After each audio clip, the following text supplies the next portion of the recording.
Don't forget to subscribe Rizvi Bhai Online for Islamic information. اعوذ باللہ من الشیطان الرجیم بسم اللہ الرحمن الرحیم۔ دوستو، میلاد النبی کے حوالے سے لوگ کہتے ہیں کہ اس کے بارے میں کوئی قرآن سے بھی دلیل ہے کہ نہیں ہے۔ اصل میں کسی چیز کا قرآن اور حدیث سے اصل کا ثابت ہو جانا، میں نے پچھلی ایپیسوڈوں میں بتایا تھا کہ قرآن اور حدیث میں اگر کسی چیز کا ذکر نہیں بھی ہے، کسی کام کا ذکر نہیں ہے اور اس کے اوپر ممانعت بھی نہیں ہے تو اس چیز کو ہم ناجائز نہیں کہہ سکتے، اس کا ہم انکار نہیں کر سکتے اور اس کو حرام بھی نہیں کہہ سکتے۔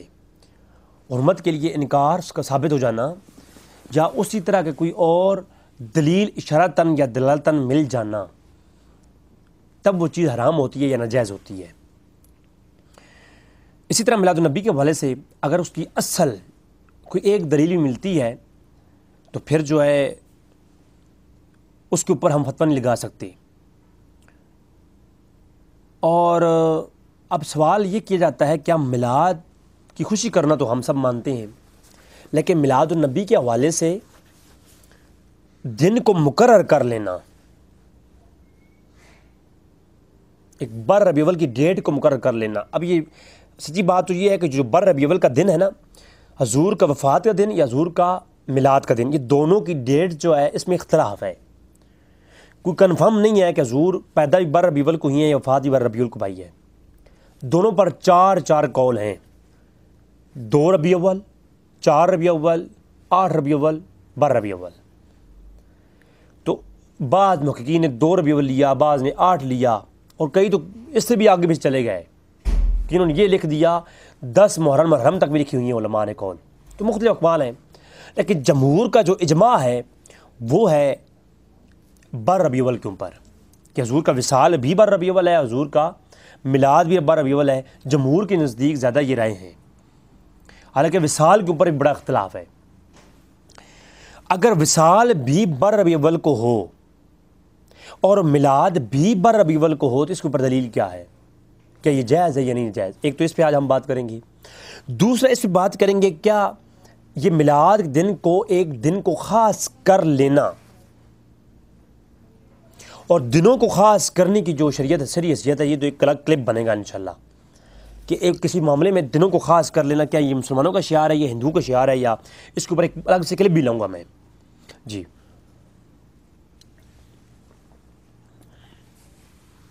حقیقت یہ ہے کہ سب سے پہلے میلاد کے متعلق قرآن کریم کی نص کیا ہے، یہ تھوڑی میں اس بارے میں کلام کروں گا، پھر دنوں کو خاص کرنے کے متعلق، اور پھر مجلس سے میلاد میں سجانے کے متعلق، ذکر مصطفیٰ کی مجلس سجانے کے متعلق اللہ کا حکم بھی دکھاؤں گا انشاءاللہ تبارک و تعالیٰ۔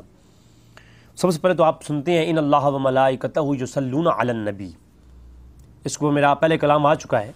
آج یہ تفصیلی گفتگو انشاءاللہ سننے کے بعد کوئی شخص علمی ہوا تو میلاد کے اوپر جو بیسک چیزیں بتا رہا ہوں اس کا انکار نہیں کرے گا۔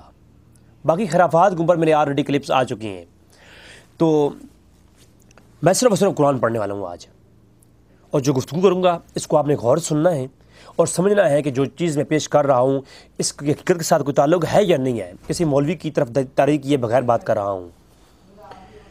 سب سے پہلے اللہ قرآن کریم میں فرماتا ہے ان اللہ و ملائکتہ یصلون علی النبی، یہ یصلون کیا ہے؟ ذکر مصطفیٰ ہے، حضور پر درود پڑھنا، سلام پڑھنا کیا ہے؟ حضور کا ذکر ہے نا۔ اب یہ تو کوئی کہہ نہیں سکتا کہ اللہ جو ہے وہ جو نبی پر درود پڑھ رہا ہے وہ اس طرح پڑھ رہا ہے اللہم صلی علی محمد وعلی آل محمد، اس طریقے سے تو نہیں پڑھ رہا، کیونکہ اس کے لفظ کا مطلب یہ ہے کہ اللہم صلی علی محمد، اے اللہ تو صلاۃ بھیج محمد پر اور آل محمد پر۔ اب اللہ تبارک تعالیٰ جب کہتا ہے کہ میں بھی یہ کام کر رہا ہوں، فرشتے بھی کر رہے ہیں، تو اللہ تو یہ نہیں کہہ رہا کہ اے اللہ تو صلاۃ بھیج، کیونکہ اللہ سے اوپر تو اللہ کوئی ہے نہیں جس کو اللہ یہ کہے گا کہ اے اللہ تو صلاۃ بھیج۔ تو اللہ جو ذکر کر رہا ہے وہ کس طرح ذکر کر رہا ہے؟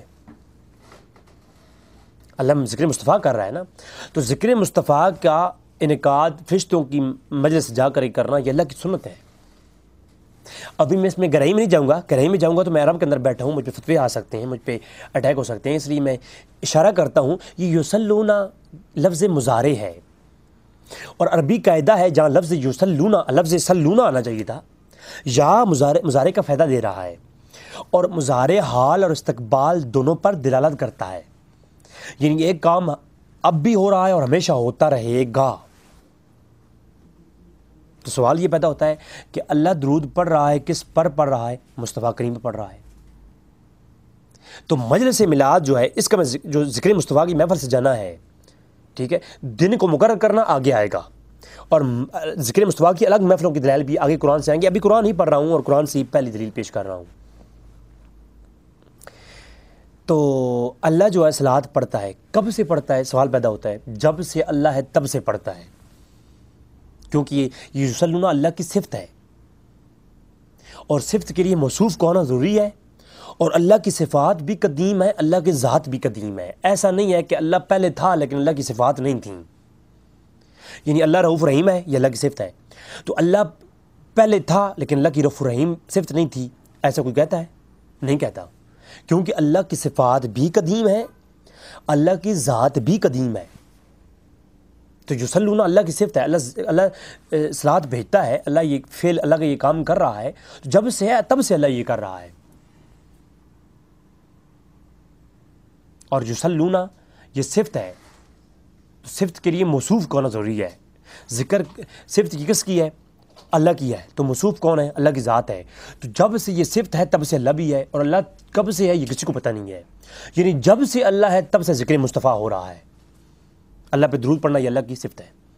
اب ذکر کے لیے مذکور کو ہونا ضروری ہے، جس کا آپ ذکر کر رہے ہیں نا اس کا مذکور ہونا ضروری ہے۔ یعنی آپ کوئی کہے محمد اقبال رضوی جو ہے وہ سعودی عرب سے ویڈیو اپلوڈ کرتا ہے، اب میرا ذکر ہے، اب میں ہوں تو میرا ذکر ہے، کوئی فتویٰ لگا دے، مجھے یہ ڈر ہے ہوئے پشاوری لیتا نا بندہ مولوی دے بو تک کھڑکا دے۔ کبھی قرآن پہ غور کیا تم نے؟ آپ خود دیکھو کہ ذکر کے لیے مذکور کا ہونا ضروری ہے۔ میں ہوں تو میرا ذکر ہے، میری عمر ہے ابھی 25 سال، آج سے 50 سال پہلے کا کوئی بندہ کہے کہ یار آج سے 50 سال پہلے اقبال رضوی صاحب نے ایک ویڈیو اپلوڈ کی تھی، سب کہیں گے بھائی اقبال صاحب کی تو عمر جو ہے وہ 25 سال ہے، اور 50 سال پہلے اقبال کا ذکر کیسے؟ وہ تو تھے ہی نہیں، ان کا ذکر کیسے کر رہے ہو تم؟ تو بھائی ذکر ایک شخص تھا ہی نہیں، اس کا ذکر کیسے ممکن ہے؟ ممکن نہیں۔ تو مصطفیٰ کریم اگر 1400 سال فقط پہلے ہی دنیا میں تشریف لائے، ان سے پہلے ان کا کوئی وجود نہیں تھا، تو اللہ فرماتا ہے یصلون، میں ہمیشہ سے جب سے ہوں تب سے میری صفت ہے، میں ذکر کر رہا ہوں۔ تو ذکر کس کا ہو رہا ہے؟ جس کی ذات کا ہو رہا ہے اس کا ہونا لازم ہے۔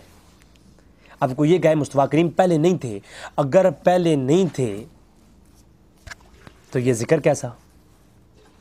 تو اللہ جو ہے اللہ کی صفات پہلے نہیں تھی، اللہ کی صفت تو تھی بھائی، یصلون اللہ ذکر کر رہا تھا، تو اللہ ہمیشہ سے کر رہا ہے، یہ اللہ کی شان ہے۔ تو ذکر مصطفیٰ کرنا یہ اللہ کی سنت ہے، اللہ ہمیشہ سے کر رہا ہے، اور اللہ کہتا ہے لوگو تم بھی کرو، یہ اللہ کا حکم قطعی ہے۔ ذکر مصطفیٰ صلی اللہ علیہ وسلم کی محفل سے جانا، حضور کے ذکر کی محفل سے جانا، یہ اللہ کی سنت ہے، فرشتوں کی سنت ہے، اور یہ حکم ہے اللہ کا، تم بھی کرو۔ اس کے اوپر مزید کلام انشاءاللہ بعد میں پھر کریں گے، زیادہ کلام کروں گا تو مجھ پہ فتویٰ آ سکتا ہے، کیونکہ میں نے اس کے اوپر یصلون پہ بحث کروں نا تھوڑی، تو پھر ذکر و مذکور کی محفل بعد میں لوگ بہک جائیں گے۔ اچھا،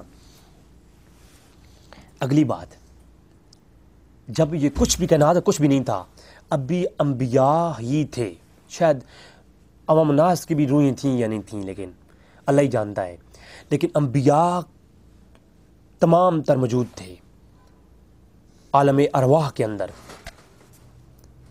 تمام انبیاء کے وجود موجود تھے۔ اللہ نے اعلان کیا وَإِذْ أَخَذَ اللَّهُ مِيثَاقَ النَّبِيِّينَ لَمَا آتَيْتُكُم مِّن كِتَابٍ وَحِكْمَةٍ ثُمَّ جَاءَكُمْ رَسُولٌ مُّصَدِّقٌ لِّمَا مَعَكُمْ لَتُؤْمِنُونَ بِهِ وَلَتَنصُرُنَّهُ۔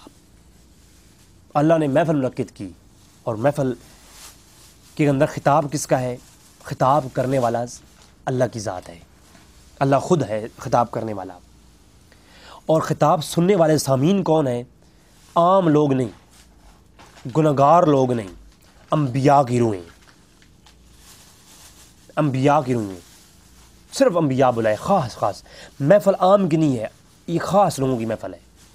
خطاب کرنے والا اللہ کی ذات، سماع کرنے والے سامعین. اور خطاب کا عنوان کیا ہے؟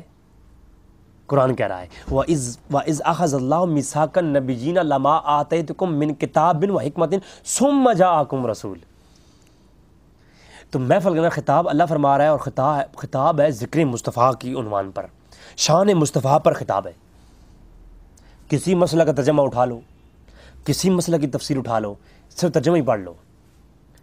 اور وَإِذْ أَخَذَ اللَّهُ، اور محبوب یاد کرو مِيثَاقَ النَّبِيِّينَ، جب نبیوں سے عہد لیا، لما آتیتکم من کتاب، کہ تمہیں کتاب دوں گا، حکمت دوں گا اے انبیاء.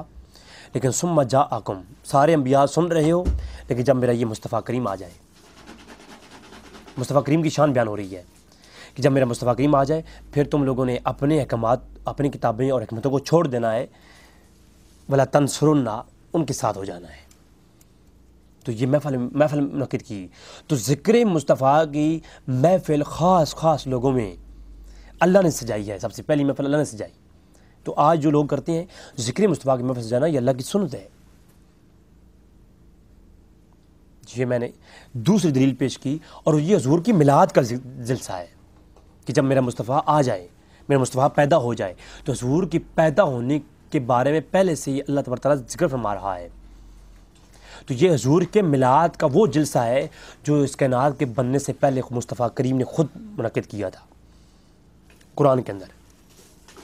یہ دوسری آیت ہو گئی. اب تیسری آیت طرف چلتے ہیں. میلاد کے مطلب تھوڑا جاتے ہیں کہ خوشی کرنا، منانا، سیلیبریٹ کرنا اور پیسے خرچ کرنا، یہ قرآن سے ثابت ہے جناب، ثابت ہے قرآن سے. میں نے اس کو آلریڈی اس کے اوپر پہلے کلام میرا آ چکا ہے. عید کے عنوان پہ جو میرا کلپ آیا اس کے اندر میں گفتگو کر چکا ہوں. آج مختصر اس آیت پہ بات کروں گا. سورہ یونس کی آیت نمبر 58 ہے، اور رب تعالیٰ نے ارشاد فرمایا قل بفضل اللہ وبرحمتہ فبذالک فلیفرحوا هو خیر مما یجمعون.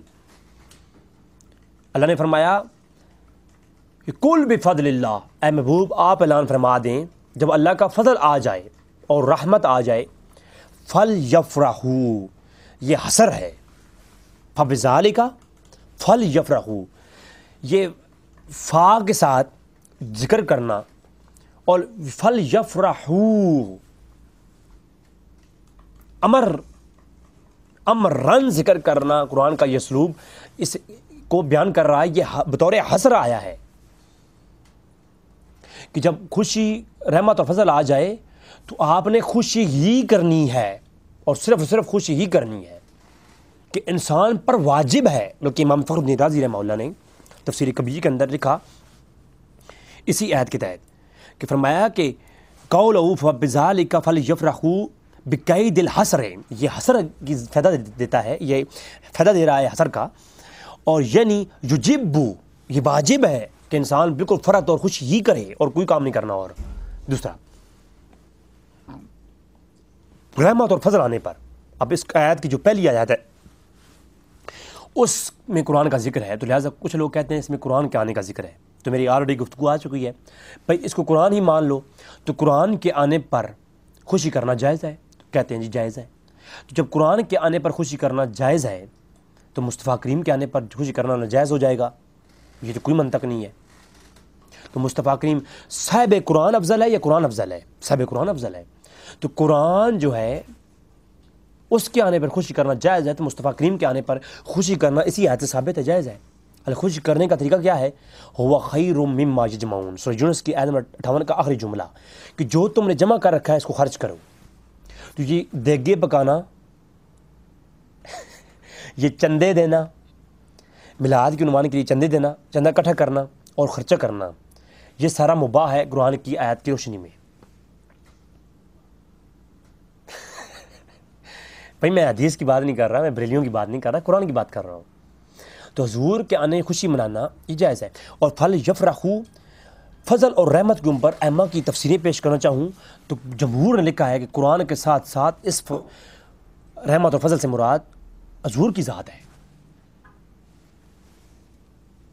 جی تو ائمہ کی تفسیروں میں جائیں تو انہوں نے رحمت سے مراد اور فضل سے مراد رسول اللہ کی ذات لکھی ہے، اور قرآن خود کہتا ہے اس آیت کی دلیل قرآن اگر فضل ہے تو قرآن سے بڑا فضل جو ہے اس کے آنے پہ تو خوشی بالکل جائز ہوگی نا. قرآن چھوٹا فضل ہے. اب قرآن سے بڑا فضل کوئی ہو قرآن میں ہی معلوم ہو جائے کہ قرآن کے آنے پر قرآن رحمت بھی ہے فضل بھی ہے. اس کے آنے پہ پھل جفرا کو خوشی کرو واجب ہے تم پر, اور ساتھ میں یہ بھی ہے کہ تم خرچہ بھی کرو. لیکن اب اس قرآن کی آیت کا مفہوم سمجھنے کے لیے قرآن سے ہی ہم لیتے ہیں کہ قرآن اگر فضل ہے اور وہ آئے تو خوشی کرنی چاہیے. تو جو فضل کبیر ہے اس کے آنے پہ خوشی کرنا بطریق اولا جائز ہو جائے گا. سورہ قرآن کے اندر دیگر مقامات پہ اللہ فرماتا ہے بشر المؤمنین بان لہم من اللہ فضلا کبیرا. فرمایا قرآن فضل ہے لیکن قرآن آئے تو خوشی کرنی چاہیے.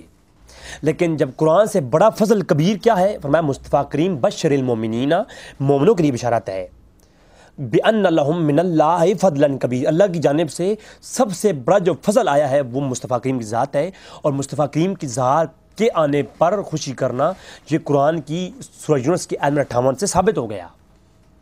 اور رحمت تو قرآن بھی رحمت ہے, لیکن مصطفیٰ کریم قرآن سے بڑی رحمت. وما ارسلناک الا رحمۃ للعالمین. تو آپ قرآن کو اگر خوشی کرنا جائز ہے تو حضور کو رحمت اور فضل سمجھ کر کے خوشی کرنا قرآن سے ہی ثابت ہو گیا, یہ واجب ہے. اور پھر قرآن کریم میں اللہ فرماتا ہے وَاذْكُرُوا نِعْمَةَ اللَّهِ, اللہ کی نعمتوں کا ذکر کرو. یہ علماء سے پوچھیں آپ, لفظ اذکروا امر ہے, اور امر مطلق کے وجوب کے لیے آتا ہے. یعنی جس چیز کے ساتھ لفظ امر جس چیز کا حکم امر کے ساتھ ہو تو وہ واجب ہوتی ہے, اگر نہ کرو تو گناہ ہوتا ہے. تو اللہ فرماتا ہے اللہ کی نعمتوں کا ذکر کیا کرو. تو کیا اللہ کے رسول اللہ کی نعمت نہیں ہے ان کا ذکر کرنا؟ وَأَمَّا بِنِعْمَةِ رَبِّكَ فَحَدِّثْ, اللہ کی نعمتوں کا چرچا کیا کرو. تو اللہ کی نعمت کون سی ہے؟ اللہ قرآن میں فرماتا ہے سورہ موسیٰ علیہ السلام نے بتایا کہ کون سی وہ نعمت ہے جس کا ذکر کرنا ہم پہ واجب ہے. فرمایا وَإِذْ قَالَ مُوسَىٰ لِقَوْمِهِ, قرآن ہے وَإِذْ قَالَ مُوسَىٰ لِقَوْمِهِ يَا قَوْمِ اذْكُرُوا نِعْمَةَ اللَّهِ عَلَيْكُمْ إِذْ جَعَلَ فِيكُمْ أَنْبِيَاءَ.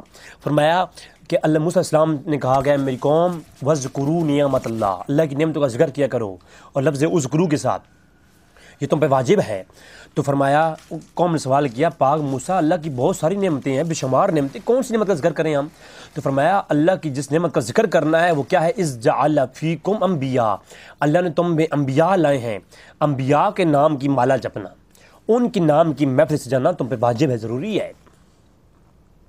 تو آپ خود بتائیں پھر, تو میلاد کی اور انبیاء کے ذکر کی محفل سجانا یہ تو واجب ہے قرآن سے, بلکہ نبی کریم صلی اللہ علیہ وسلم کے تو بالکل واجب ہے. بلکہ قرآن کریم کے ایک اور مقام پہ فرمایا وَأَصْبَحْتُمْ بِنِعْمَتِي إِخْوَانًا, کہ یہ نبی جو آپ کی طرف آئے ہیں ایسی نعمت بن کے آئے ہیں جنہوں نے آ کے آپ کو آپس میں بھائی بھائی بنا دیا. اور بے شمار ایسی اور بھی ہیں کہ اللہ کے رسول اللہ کی سب سے بڑی نعمت ہے, قرآن نے خود کہا ہے. میرا وہ موضوع نہیں ہے, آپ اس طرف جانا جو ہے نا مناسب نہیں ہے. تو آگے جو ہے پھر اللہ نے فرمایا لَقَدْ مَنَّ اللَّهُ عَلَى الْمُؤْمِنِينَ إِذْ بَعَثَ فِيهِمْ رَسُولًا, اللہ نے تم پہ یہ احسان کیا ہے. ویسے ایک سوچنے کی بات ہے, لفظ احسان قرآن میں بار جگہ جگہ آیا ہے, تو لقد من اللہ اس بعث لفظ من کیوں لگایا؟ اس کی غرض اور غایت کیا ہے؟ لقد احسان کا لفظ احسان بھی استعمال ہو سکتا تھا عربی کے اندر, لیکن یہاں اللہ نے لفظ احسان استعمال نہیں کیا, بلکہ اللہ نے جو ہے لفظ من استعمال کیا. اب من اللہ کا لفظ من اگر یہ بیان کرنے لگ جو تو فتوی آئیں گے. اچھا, تو لقد من اللہ علی المؤمنین, مومنوں کے لیے, مومنوں کی طرف, اس بعث فیہم رسولا, کہ اللہ نے مومنوں پر بہت بڑا احسان کیا ہے کہ اپنا رسول انہیں بھیجا ہے. تو مومنوں پر یہ بہت بڑی نعمت ہوئی ہے اور احسان ہوا ہے. تو اس کا آج مسلمان اس نبی کے آنے کی خوشی منانا مسلمان آج بدعت کہتے ہیں یہ حرام ہے. اور وہاں سے کھانا کہتے ہیں جی کھانا بدعتیوں کا کھانا ہے. ارے دلیل دکھاؤ, کون سی دلیل تمہارے پاس کہ میلاد النبی کے اوپر صدقہ خیرات کھانا یہ بدعتیوں کا کھانا ہے؟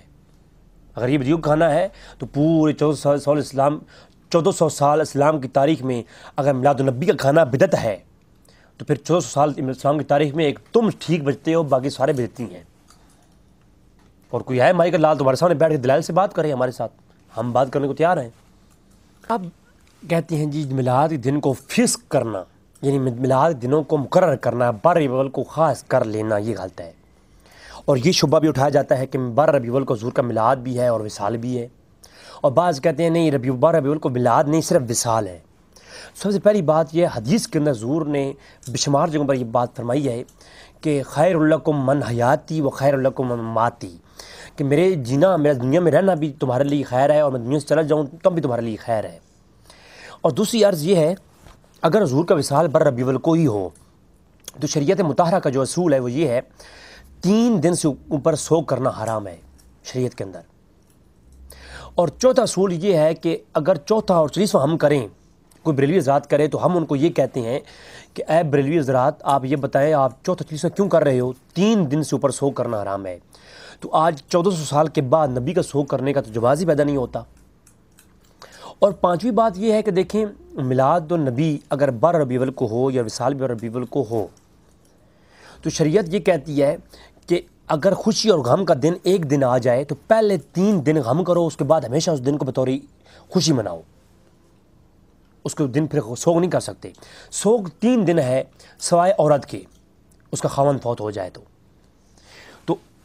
ایک الگ بحث ہے یہ، اس میں علمی گفتگو اور بھی طریقے سے ہو سکتی ہے، اور ہمارے جو ہمارے بھائی اس پہ اعتراض کرتے ہیں ان کھاتے میں کچھ بھی نہیں ہے، ان کے لیے ایک کھاتے میں ہے ہو پشاوری لتر بندہ چترول کرے اچھی خاصی کر کے ان کی، کیونکہ ان کو علم کی تو ہوا بھی نہیں لگی نا، ٹوٹ کے نوٹ کر رکھے ہیں۔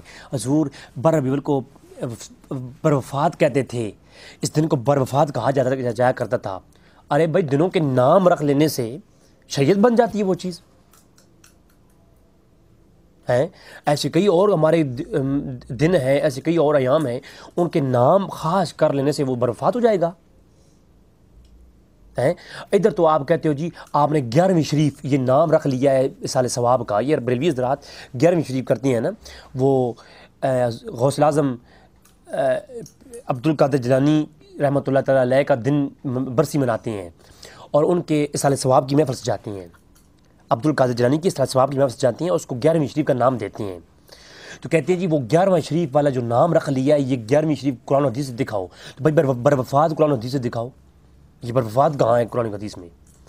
لفظ نام رکھ لینے سے شریعت کی کوئی دیواریں نہیں گرتی، نام کچھ بھی رکھ لو، جیسے بروفات نام رکھا گیا ہے اسی طرح 11ویں شریف نام رکھا گیا ہے، تو نام رکھ لینے سے کوئی چیز کی شریعت کی جو اصل ہے وہ اس میں کوئی ممانعت نہیں ہے، اور کوئی جو ہے وہ شریعت کی اصل میں کوئی بگاڑ پیدا نہیں ہوتا۔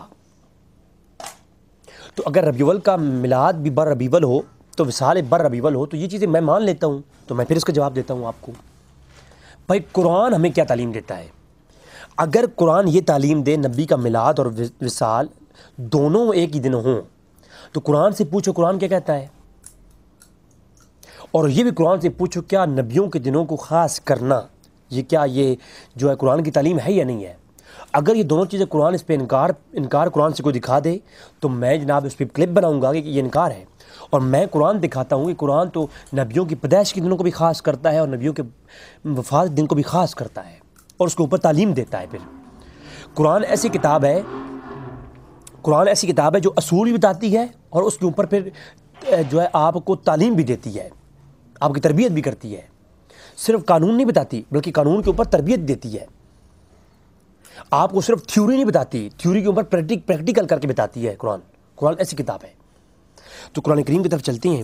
سب سے پہلے سورہ مریم کی آیت نمبر 15 ہے اور آیت نمبر 33 ہے، تو 33 آج نہیں پڑھتا، وقت تھوڑا ہے، صرف 15 کے اندر سے میں بات سمجھا دیتا ہوں، کسی کو دیکھنے کا شوق ہو تو وہ آیت نمبر 33 بھی دیکھ سکتا ہے۔ سورہ مریم کے اندر عیسیٰ علیہ السلام کہتے ہیں، عیسیٰ علیہ السلام کے بارے میں اللہ تبارک تعالیٰ کہتا ہے، اور یحییٰ علیہ السلام کے بارے میں اللہ تبارک تعالیٰ کہتا ہے سورہ مریم کے اندر۔ تو حضرت یحییٰ علیہ السلام کے بارے میں اللہ تبارک تعالیٰ نے ارشاد فرمایا وَسَلَامٌ عَلَيْهِ، میرے نبی پر سلام ہو، یحییٰ علیہ السلام پر۔ تو معلوم ہوا نبیوں پر سلام پڑھنا یہ اللہ کی سنت ہے، اور قرآن کے لفظ دیکھیں وَسَلَامٌ عَلَيْهِ يَوْمَ وُلِدَ وَيَوْمَ يَمُوتُ وَيَوْمَ يُبْعَثُ حَيًّا۔ قرآن کے لفظ پہ غور کریں، میں پھر پڑھتا ہوں، اتنے آسان لفظ کہ ہر ایرا غیرہ نہ تو خیرہ بھی سمجھے گا. قرآن کیا کہہ رہا ہے؟ سلام علی، میرے نبی پر سلام، یوم ولدہ، اور اس کے میلاد پر سلام، اس کی پیدائش والے دن پر سلام. یہ نبیوں کے میلاد والے دن کو خاص کر کے اس پہ سلام پڑھنا یہ میرے اللہ کی سنت ہے. مولوی یا جواب دے یا میرے پاس ہوئے پشاوری جلتر تیرا بندہ منہ کھڑکا دے. یہ میں علماء سو کی بات کر رہا ہوں، علماء حق کی بات نہیں کر رہا، یا کسی مسلک کے علماء کی بات نہیں کر رہا، میں علماء سو کی بات کر رہا ہوں. ہوئے پشاوری لتر نا بندہ مولوی دے منہ کھڑکا دے. سلام علی، نبی پر سلام، یوم ولدہ، نبی کے میلاد کے دن کو خاص کر کے اللہ فرماتا ہے اس پر بھی سلام. وہ یوم یموت، اور جس نبی دنیا سے پردہ فرمائے اس دن پر بھی سلام، اس کو بھی خاص کر دیا. وہ یوم یبعث حیا، اور قیامت کے دن جب نبی دوبارہ اٹھایا جائے گا نا اس دن پر بھی سلام. اب میں نے کہا مولوی جی اللہ کی سنت ایک ہی ہے، نبی کا وصال بھی بر ربیع الاول ہو اور نبی کا میلاد بھی بر ربیع الاول ہو، تو قرآن یہی کہتا ہے کہ نبی کے پیدائش والے دن پر بھی سلام اور نبی کے دنیا سے پردہ فرمانے والے دن پر بھی سلام، یوم یموت. تو میں نے کہا اللہ کی سنت اور قرآن کی سنت ایک ہی ہے، نبی کے آنے والے دن پر بھی سلام اور نبی کے جانے والے دن پر بھی سلام. میں نے کہا مولوی اب تمہارے ذمہ ہے، تم دکھاؤ کہ آنے والے دن پر تو سلام اور جانے والے دن پر تو سو گئے، اس کو منانا منع ہے نہ. دونوں دنوں پر اللہ نے سلام پڑھا ہے، اور اللہ کا سلام پڑھنا اس بات کی دلیل ہے کہ دونوں دن سلامتی کی ہیں، اور دونوں دنوں پر خوشی کا اظہار کرنا چاہیے، سوائے کسی غم کے دن کو 3 دن سے زیادہ منانے کے اوپر. بات سمجھ آ رہی ہے جی؟ تو اب جو ہے یہ چیز سامنے ہو گئی، قرآن سے واضح ہو گئی کہ حضور کے پیدائش کے دن کو خاص کرنا، انبیاء کے پیدائش کے دن کو خاص کرنا، اور اس دن چاہے وفات بھی ہو اور پیدائش کے دن اور میلاد بھی ہو تب بھی سلام پڑھنا اور خوشی کرنا ہی قرآن ثابت ہے، اس کو منانا ثابت ہے. اس دن سوگ بنانے کا جواز قرآن سے کہیں بھی ثابت ہو نہیں ہے. بطور دعویٰ بات کر رہا ہوں، چیلنج بات کر رہا ہوں، اس کو لکھ لو. پھر حضور کہتے ہیں جی حضور کے دن کو خاص فرمایا اللہ نے. جی حضور کے پیدا ہونے کو اللہ نے خاص کیا ہے، اللہ نے قسم کھائی ہے، اور قرآن میں جہاں جہاں قسم کھائی گئی ہے اس کا مفہوم مطلب کیا ہے؟ اللہ قسم کیوں کھا رہا ہے؟